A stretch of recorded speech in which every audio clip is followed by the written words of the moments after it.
Welcome to The Explainer. Today, we're stepping into the shoes of a malware analyst. We're going to see how they dismantle digital threats, how they navigate the legal minefield of their job, and we'll take a look at the incredible arsenal of tools they use to protect all of us. First things first, to really get why this work is so critical, let's not start with code. Let's start with the real-world consequences. I'm talking about those moments when a digital threat jumped off the screen and caused chaos in our actual physical lives. So let me ask you this. Back in 2021, a major piece of U.S. infrastructure was brought to its knees, causing a full-blown panic across 17 states. And the whole thing started with just one password? How is that even possible? Well, that's how much, $4.4 million. That was the ransom Colonial Pipeline ended up paying in Bitcoin. See, a ransomware group called DarkSide got in using a single old VPN account from a former employee. It didn't have multi-factor authentication, so a compromised password was all they needed to shut down 45% of the fuel supply for the entire U.S. East Coast. But you know, malware isn't always about a simple shakedown for cash. Sometimes it's a precision weapon. Take Stuxnet. It wasn't built to steal your credit card number. No, its only job was to physically destroy about 1,000 Iranian nuclear centrifuges. It did this by subtly messing with their rotation speeds, day after day, all while playing back everything's normal sensor data so the operators had no idea what was happening until things literally started breaking. And sometimes the attackers are just brutally efficient. Instead of going after victims one by one, they poison the well. That's exactly what the REvil group did with the Kaseya attack. They found one tiny flaw in a trusted IT tool, used it to push a malicious update, and bam, it cascaded down the supply chain, hitting over 1,500 businesses in one single move. Okay, so with stakes that high, you can see why analysts have to fight back, right? They need to take these things apart to understand them. But before they can even get started, they have to navigate this really complex legal world that separates the good guys from the bad guys. So here's the absolute bottom line. This is the core legal distinction that makes it all work. An analyst can take malware apart, piece by piece, to study it for defensive reasons. That's totally fine. But the second they cross that line, the second they start writing or distributing malicious code themselves, they've broken the law. Simple as that. And this isn't just some local guideline, you know. This idea is pretty much recognized all over the world. Whether you're looking at exceptions in the U.S. copyright law, permissions in the EU's directives, or India's IT Act, there's a solid legal foundation that lets ethical security researchers do their jobs. All right, let's move to the battleground itself. The biggest headache for antivirus software is that malware doesn't just sit still. It uses these incredible tricks to hide, to change its digital fingerprint, and to slip right past defenses that are looking for something they've seen before. The most basic version of this is called oligomorphic code. Think of it like a spy who only has, say, 30 different coats in their closet. The important part of the malware is encrypted, and it carries a small, fixed number of keys to unlock itself.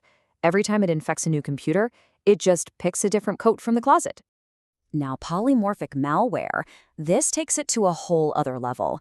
Instead of a closet with a fixed number of coats, imagine having a machine that creates a brand new, totally unique coat for every single mission.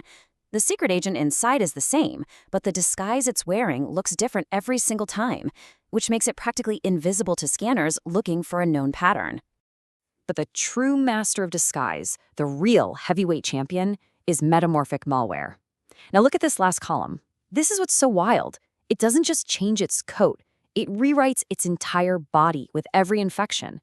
It swaps out instructions, it shuffles around blocks of code, it stuffs in a bunch of junk data. The program does the exact same thing, but the file itself is completely different from one infection to the next. It's incredibly hard to catch. So, how on earth do you fight an enemy that's constantly changing its face like that? You need a specialized armory, a whole toolkit of powerful software designed to peel back the layers and see what's really going on inside. First up are the disassemblers. These things are basically a universal translator for computer code. They take the raw ones and zeros that a computer understands and turn them into a human-readable language called assembly. The industry standard for a long time has been IDA Pro, but Ghidra, which, get this, is an open-source tool from the NSA, is incredibly powerful and completely free. All right, next are the debuggers. If a disassembler lets you read the blueprints, a debugger lets you watch the machine being built in super slow motion. Tools like the modern x64 debug let an analyst run the malware one single instruction at a time. You can pause it, you can look at the computer's memory, and you can see exactly what it's doing at every step of the way. But to truly defeat the enemy, you can't just read its blueprints. You have to learn to speak its native language, the raw commands that talk directly to the computer's brain. And that language is assembly. Now this right here, this is what analysts stare at for hours on end. It isn't pretty, it's not elegant code.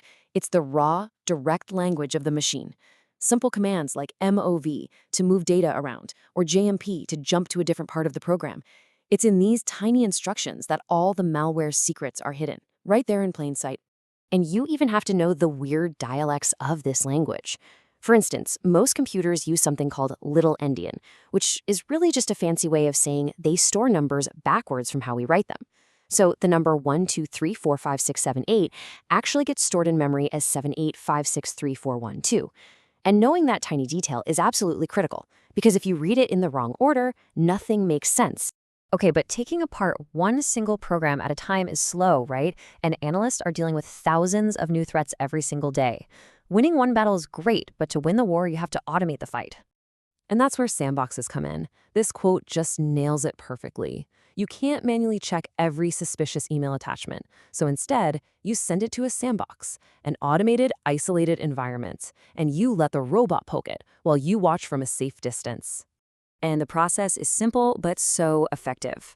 The sandbox boots up a perfectly clean, disposable virtual computer. Then it runs the suspicious file inside and just watches. It logs everything, every file it tries to make, every website it tries to call, every change it makes to the system. And in just a few minutes, it spits out a detailed report that tells you exactly what that thing tried to do. But of course, it's a constant cat and mouse game. Malware creators know all about sandboxes, and they're already building malware that can tell when it's being watched and just not do anything suspicious. Which leaves us with this final thought. As our defenses get more and more automated, are we really prepared for what's coming next? For a future where AI isn't just defending our networks, but is also creating malware more sophisticated than anything a human ever could?